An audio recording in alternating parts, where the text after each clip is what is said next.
Hey guys, today on the menu we have for you protein cakes. And I know I always say this, but this has officially become my favorite dessert recipe after making this because at 0.75 carbs, less than one carb per cake, you really can't beat that. You just feel like you can eat all of them. A little background on this recipe is one day Matt bought oat fiber, and we'll link it below. We use it a lot in cakes, cookies, breads. It's great for consistency. It's great absorbency. So Matt got this and I was messing around with it, and this is officially my favorite baking ingredient. And I kind of had one of those Matt moments on my way home from work one day where I was like, oh, protein cakes. I have to try it. It's going to be the best thing ever.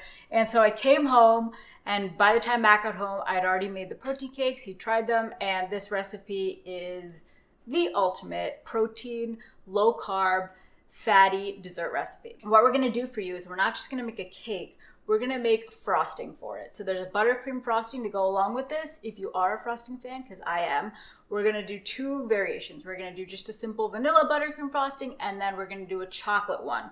So whether you like your cake frosted chocolate, frosted vanilla, or not frosted at all, we've got you covered. So stick around because you don't wanna miss this recipe. Let's get to making some protein cakes.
So you guys just saw me mix everything together, and I used Isopure protein powder. We used cookies and cream, so whatever flavor you use will dictate the flavor of these protein cakes. Given this is zero carb, that's what makes this whole recipe so low carb, which is great. So we highly recommend this. We'll link it below. And you also saw me fold the dry ingredients into the wet ingredients, and that's an important aspect I realized after trying it both ways.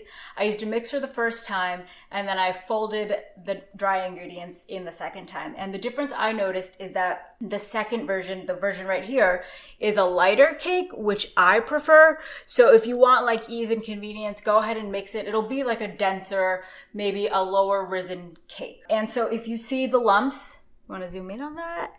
Lumps are totally fine and almost preferred is what I've noticed. So don't worry about getting all the cream cheese totally mixed in.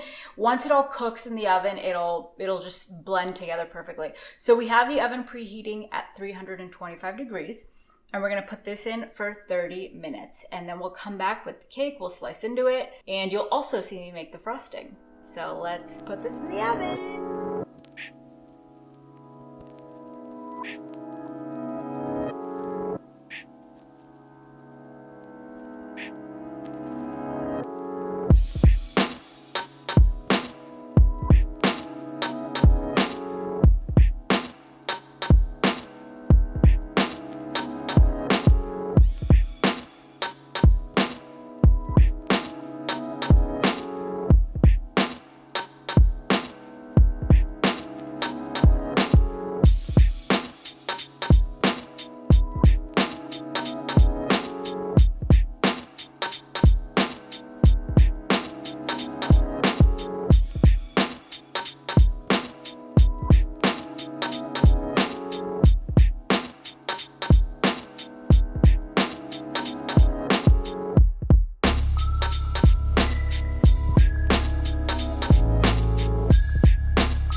we're back with our cake that was out of the oven. It's been cooling for about 10 minutes. We want to let it cool before we cut into it.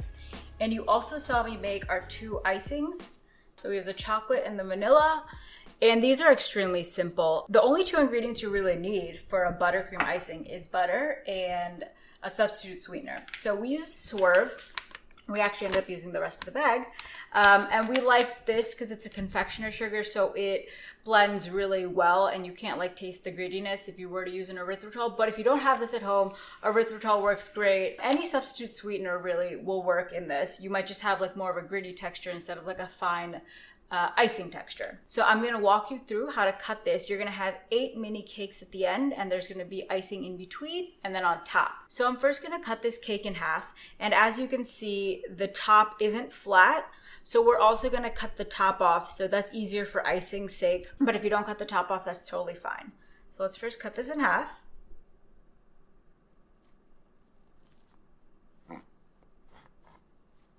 And you can see it's not too eggy. So we're just gonna like slightly cut off the top so it's more flat.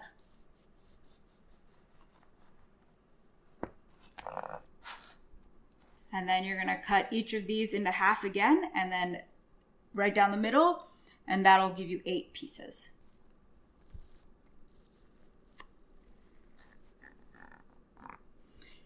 And so here you have your 8 pieces. We like a little extra icing, so we're also gonna cut these in half so you can ice right in the middle and then on the top. But if you don't want too much icing, you can just ice them like this. So let's cut these in half, one at a time.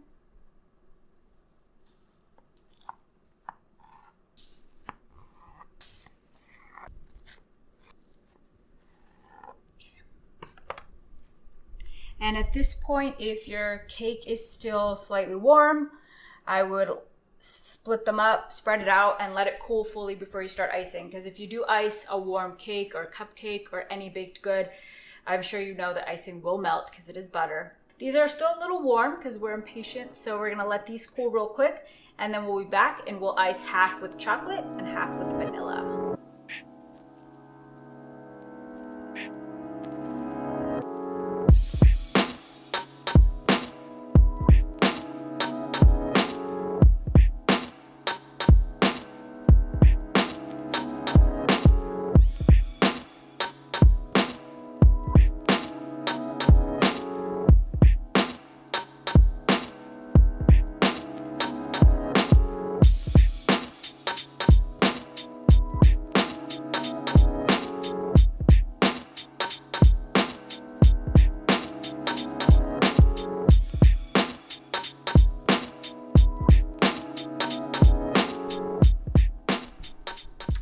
So you just saw it all go down, protein cake style. And tell me this doesn't look incredible. It's just a beautiful, less than 1 gram net carb piece of cake. So the first time we made it, we did the vanilla icing. So I know what that tastes like and it's incredible. So I'm gonna try the chocolate. So let's look at this.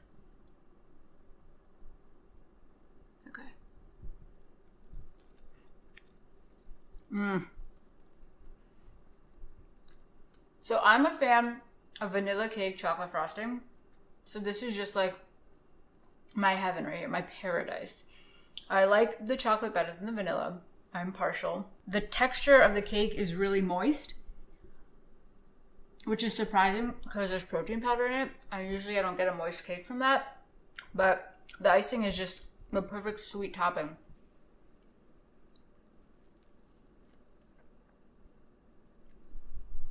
I'm gonna try it anyway.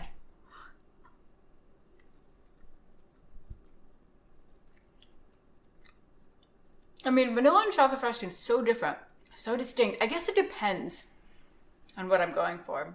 When I'm 30, I definitely want vanilla frosting. That's what I know for sure. Matt, do you want to get over here and try these? Sure. Of course he does. Tip. Mega figured this out the other day. I haven't tried it, but she says after you put them in the fridge to store them, if you microwave them, they're really good. They get moist again. The cake, on its own is not super sweet. So the icing really is necessary if you want this to be dessert-like. So let's go vanilla. We kind of refined the recipe a little bit since last time, right? Yeah.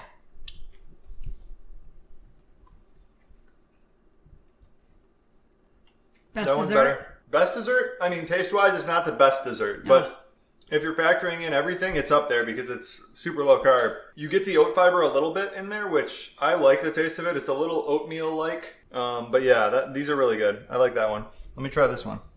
Haven't tried this one yet. Ooh, the frosting's more, with the cocoa powder, is more like actual frosting, I feel like. Yeah.